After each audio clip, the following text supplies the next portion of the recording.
جان بولو گی تو مجھے بہت اچھا لگے گا۔ سبطین نے جان بوجھ کر اسے چھیڑا۔ عروش یکدم اچھل پڑی اور نفی میں سر ہلانے لگی۔ میر سبطین بے اختیار ہنس پڑا۔ سبطین، صرف سبطین، میر سبطین نے اسے مشکل سے نکالا۔ اوکے، کوشش کروں گی، اب چلیں، مجھے دیر ہو رہی ہے، امی پریشان ہو رہی ہوں گی۔ سر، عروش نے اسے تنگ کرنے کے لیے سر کہہ کر پکارا، پھر اس کے خطرناک تیور دیکھ کر زبان دانتوں تلے دبا کر ناک چڑھائی۔ میر سبطین نے اس کی شرارت پر بڑھ کر اس کی نازک سی ناک کو انگلیوں سے دبا دیا۔ آج میرے پاپا کہہ کے گئے ہیں بس آدھے گھنٹے جو فارغ ہو کے تو اوپر آ جائے، بہت گرمی ہے نیچے۔ میں کہا آپ چلے، میں آتی ہوں ذرا۔ تو کوئی نہیں، میں اب آپ پہ اتنا ظلم نہیں کروں گی کہ میں آپ کو چھوٹی سی ایپیسوڈ دوں۔ آپ لوگوں نے کہنا ساڑی تو داڑھ بھی گلی نہیں ہوئی۔ مرزا جاول نے گھر میں قدم رکھا تو وہاں ایک ہنگامہ برپا تھا۔ ہال کے بیچوں بیچ ملازم رحیم بخش ہاتھ جوڑے پڑا تھا اور میر جعفر اس کی درگت بنانے میں مصروف تھے۔ بابا صاحب، یہ سب کیا ہو رہا ہے؟ کیوں مار رہے ہیں اسے؟ اس نے کڑے تیوروں سے رحیم کو گھورتے ہوئے استفسار کیا۔ مرزا جاول کی آواز تو رحیم بخش کے کانوں میں پڑی تو اس کی روح فنا ہوگی۔ وہ جانتا تھا کہ اب اس کی جان کے لالے پڑ جائیں گے۔ اسلام آباد جانے سے پہلے 25 لاکھ کی رقم میں نے اس حرام خور کے ہاتھ میں ڈریسنگ روم کے لاکر میں رکھوائی تھی۔ اب میں نے اس سے وہ رقم نکالنے کو کہا، نمک حرام کہتا ہے رقم وہاں نہیں ہے، غائب ہو گئی ہے۔ اس نمک حرام کے سوا کسی اور ملازم کو میرے کمرے میں قدم رکھنے کی اجازت نہیں ہے۔ کسی ملازمہ کی اتنی جرأت نہیں وہ حویلی میں ہاتھ صاف کرے۔ یہ اس خبیث کی کارستانی ہے۔ میر جعفر نے جوتا زمین پر پھینک کر بہنتے ہوئے قہر برساتی نگاہ رحیم پر ڈالتے ہوئے تفصیل بیان کی۔ میر جعفر آج صبح اسلام آباد سے سینٹ کے اجلاس میں شرکت کے بعد گاؤں پہنچے تھے اور بد نصیب رحیم بخش کی شامت آ گئی تھی۔ چھوٹے میر صاحب، اللہ سائیں کی قسم میں نے چوری نہیں کی، میری پشتوں نے اس حویلی میں غلامی کی، اگر میں چوری کروں گا تو ان سب کی روحیں تڑپیں گی، میں ایسا سوچ بھی نہیں سکتا۔ رحیم بخش نے مرزا جاول کو ہاتھ میں چمڑے کا پٹا لیے بڑھتا دیکھا جو اس کے اشارے پر ملازم دوڑ کر استبل سے لایا تھا۔ وہ ہاتھ جوڑے گھگیانے لگا۔ مرزا جاول کے کانوں میں رحیم بخش کی کوئی فریاد، کوئی دہائی اثر نہیں کر رہی تھی۔ اس چمڑے کے پٹے سے رحیم بخش کی کھال ادھڑتی جا رہی تھی۔ تمام ملازم لائن سے کھڑے تھر تھر کانپ رہے تھے۔ فائزہ بیگم دور سے پیڑے صوفے پر بیٹھی یہ تماشا سکون سے ملاحظہ کر رہی تھی۔ سونا سائیں، بس کر دو، کیوں اس حرام خور کے لیے خود کو ہلکان کر رہے ہو؟ اس کو نورے کے حوالے کر دو، وہ خود ہی سے سچ اگلوا لے گا۔ جب مرزا جاول کا جنون حد سے سوا ہونے لگا تو وہیں سے بیٹھی بلند آواز میں بڑے لاڈ سے مرزا جاول کو قابو کرنے کی کوشش کی۔ رقم تو وہ پہلے بڑی صفائی سے لاکر سے نکال کر اپنے بھائی کو روانہ کر چکی تھی۔ گاہیں بگاہیں موقع دے کر میر جعفر کی نظر بچا کر اس کی مدد کرتی رہتی تھی۔ دیکھتے صحیح، ایک لانتی عورت دیوارہ تو ایک بیچارہ غریب کو ٹھکا رہے ہیں۔ وہ بھی چند دنوں میں رقم اڑا کر کھا کر پھر سے بہن کے سامنے دستے سوار ہو جاتا اور فائزہ بیگم اپنے اوباش بھائی کی محبت میں مرزا جاول کی دولت بے دریغ لٹا دیتی۔ مگر اس بار ذرا جلد بازی میں رقم میر جعفر کی نظروں میں آگے رحیم بخش پھنس گیا، کیونکہ میر جعفر کے تقریباً کاموں کی ذمہ داری رحیم بخش پر ہی تھی۔ نورے، اس نمک حرام کو کوارٹر میں لے جاؤ، ایسی مرمت کرو کہ خود اگل دے، اس سے رقم برآمد کرو پھر تھانے پہنچا دینا، باقی کام تھانے دار خود سنبھال لے گا۔ مرزا جاول نے حقارت سے کہتے ہوئے رحیم کو ایک لات رسید کی۔ رحیم بخش کی چیخو پکار آہو بکا کو خاطر میں نہ لاتے ہوئے نورا اسے گھسیٹتا ہوا حویلی کے پچھلے حصے کی طرف لے جا رہا تھا۔ اسے ہڈیوں کا سرما بنانے میں کمال حاصل تھا۔ موسم بہت خوشگوار ہو رہا تھا۔ دن بھر چلچلاتی دھوپ پڑنے کے بعد شام میں اچانک ہی بادلوں نے آسمان کو ڈھک دیا۔ رانیہ لان میں بیٹھی نگین کا انتظار کر رہی تھی جو موسم کی رنگینیوں کو دیکھ کر پکوڑے بنانے کے لیے کافی دیر سے کچن میں تھی۔ نگین ٹرے ہاتھ میں لی کچن سے نکل لی تھی جب اچانک حنین نے پیچھے سے اس کی چٹیاں کھینچی اور نگین کے منہ سے متوقع چیخ برآمد ہوئی، جس پر حنین دل کھول کر ہنسا۔ اے لو حنین دی فرینکنس چیک کرو نگین نال۔ نگین کے ہاتھ سے ٹرے چھوٹتے چھوٹتے بچی تھی لیکن وہ اس کی شرارت سمجھ کر فوراً ہی سنبھل گئی۔ اوہ ہو، موسم انجوائے کرنے کی بھرپور تیاری کی گئی ہے، اکیلے بڑے سے اڑائے جا رہے ہیں، ظالمو، ہمیں بھی انوائٹ کر لیتے۔ وہ اس کے پیچھے چلتے ہوئے بولا۔ تمہیں انوائٹ کر کے ہمیں اپنی درگت نہیں بنوانی تھی، رانی چٹک کر بولی۔ وہ نگین کی چیخ کی آواز سن چکی تھی۔ ہاں ہاں ہاں، وہ تو میں ویسے بھی بناؤں گا، کیوں نگین؟ وہ شرارت سے کہہ کر نگین کی طرف مڑا اور جھٹ سے ٹرے میں سے پکوڑا اٹھا کر منہ میں رکھ لیا۔ نگین اور رانیہ مسکرا کر رہ گئی۔ اچھا سنو، مووی دیکھنے چلتے ہیں، اب تو میں بور ہو گیا ہوں، لندن میں تو فرصت ہی نہیں ملتی تھی اور یہاں فارغ رہ کر بور ہو گیا ہوں۔ وہ بیزار سا منہ بنا کر بولا۔ گڈ آئیڈیا، کیوں نہ ہم اس پروگرام میں عروش اور بھائی کو بھی شامل کر لیں، بہت مزہ آئے گا، اس طرح بھائی اور عروش کو بھی کچھ ٹائم مل جائے گا ایک دوسرے کے لیے، رانیہ جھٹ سے بولی۔ میں شیور ہوں کہ بھائی نے اب تک عروش کو ایک ڈنر بھی نہیں کروایا ہوگا، حنین نے رانیہ کو سراہتے ہوئے کہا۔ تو پھر ٹھیک ہے، میں بھائی کو کال کر کے راضی کرنے کی کوشش کرتی ہوں، وہ اتنے اچھے تو ہیں نہیں کہ فوراً مان جائیں گے۔ رانیہ نے خدشہ ظاہر کیا۔ تم رکو، میں خود کال کرتا ہوں، مجھے پتا ہے وہ میری بات نہیں ٹالیں گے۔ حنین کہتے ہوئے اٹھ کھڑا ہوا لیکن اس کی آنکھوں میں شرارت ناچ رہی تھی۔ پودوں کو پانی دیتے ہوئے مالی کے ہاتھ سے اس نے پائپ لیا اور اس کا رخ ان دونوں کی جانب کر کے باقاعدہ ان پر چھڑکاؤ کرنے لگا۔ خود کو پانی سے بچانے کی سعی میں دونوں پورے لان میں دوڑے لگا رہی تھی۔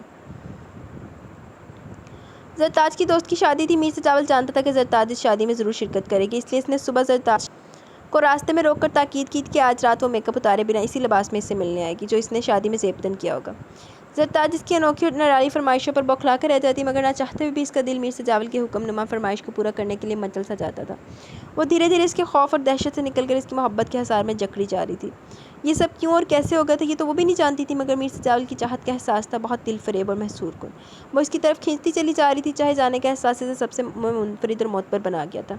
اب اس کی سمجھ میں نہیں آ رہا تھا وہ کیسے اتنے لوگوں کی موجودگی میں میر سے ملنے کے لیے نکلے۔ پھر وہ کچھ سوچتے ہوئے مطمئن سی ہو کر بیٹھ گئی اور گھر واپس جانے کا انتظار کرنے لگی۔ لڑکیاں مہندی کے گانے گا رہی تھی، ڈھولک بج رہی تھی، مگر وہ کسی اور ہی دنیا میں پہنچی ہوئی تھی۔ مہندی کی تقریب ختم ہوئی تو سب اپنے اپنے گھروں کے لیے روانہ ہونے لگی۔ زرتاج بھی اپنی اماں کے ساتھ گھر کے لیے نکل پڑی۔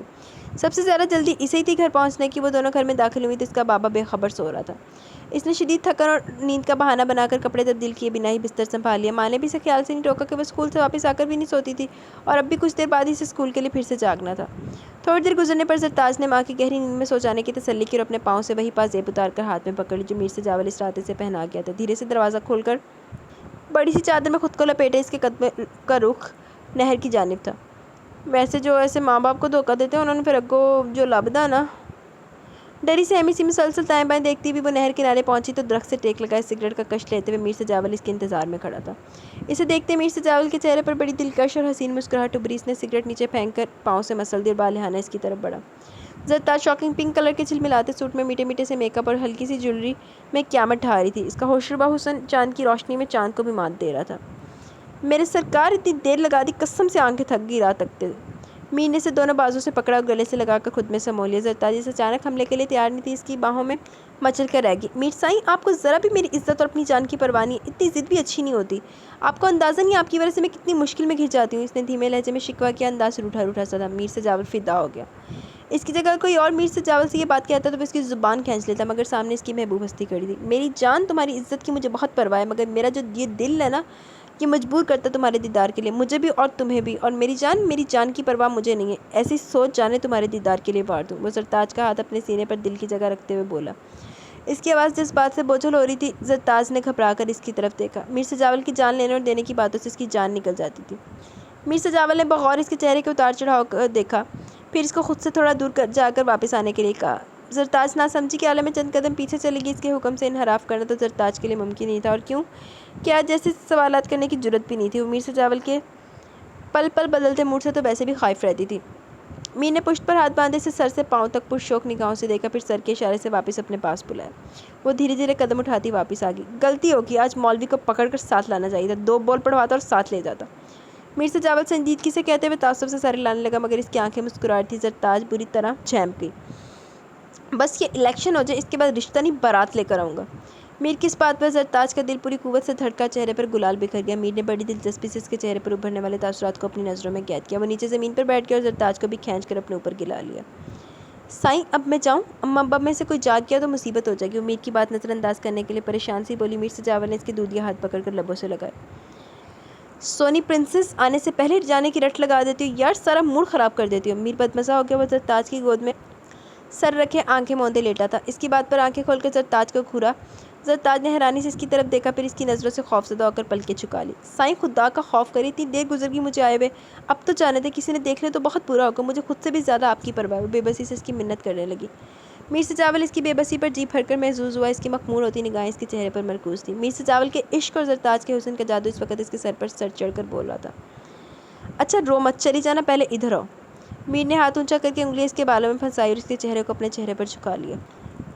قسمت ان کے ملن پر دور کھڑی اداسی سے مسکرا رہی تھی۔ مووی کا کلائمیکس چل رہا تھا، سب دلچسپی سے مووی دیکھنے میں مگن تھے جب میر سبطین نے آہستگی سے عروش کا نازک سا ہاتھ اپنے ہاتھ میں لے لیا۔ یہ لو ادھر انہاں دی عشق مشوقی چل رہی، اتھے میر صاحب اپنی میرا نے نا بہتے ایڈوانس ہوئے ہیں، شرم لا کے چھٹی ہوئی کسی پاسے۔ عروش کا ہاتھ میر سبطین کے ہاتھ میں کپ کپا کر رہ گیا۔ اس کے اندر مزاحمت کی بھی ہمت نہیں تھی۔ میر سبطین نے بہت خوبصورت اور نفیس سا بریسلیٹ کا لاک کھولا اور اس کے ہاتھ میں پہنا دیا، جس نے نہ جانے کب سے عروش کے لیے خرید کر رکھا تھا، لیکن وہ کسی مناسب موقع کی تلاش میں تھا۔ آج اسے یہ موقع مل گیا تھا۔ ماں صدقے جائے۔ تھینکس۔ عروش نے سکرین پر نظر جمائے کہا۔ اس میں میر سبطین کی آنکھوں میں دیکھنے کی سکت نہیں تھی۔ بریسلیٹ لین دی سکت ہے، ہاتھ پان کے فلماں دیکھن دی بھی سکت ہے عروش دے وچ، جن میں بہت خوبصورت رنگ جھلملا رہے تھے۔ اس کی نظریں خود پر جمی محسوس کر کے عروش نے اپنا سر جھکا دیا۔ اس کی مسکراہٹ واضح تھی اور اس مسکراہٹ سے اس کے گال پر پڑنے والا ڈمپل بھی۔ میر سبطین بڑی میوے سے اسے تک رہا تھا۔ مووی دیکھنے کے بعد وہ لوگ پارکنگ ایریا میں کھڑے ڈنر کے لیے جگہ ڈیسائیڈ کر رہے تھے جب عروش بیچ میں بول پڑی۔ پلیز مجھے گھر ڈراپ کر دے، ڈنر میں بہت دیر ہو جائے گی، امی پریشان ہو رہی ہوں گی، وہ تفکر سے بولی۔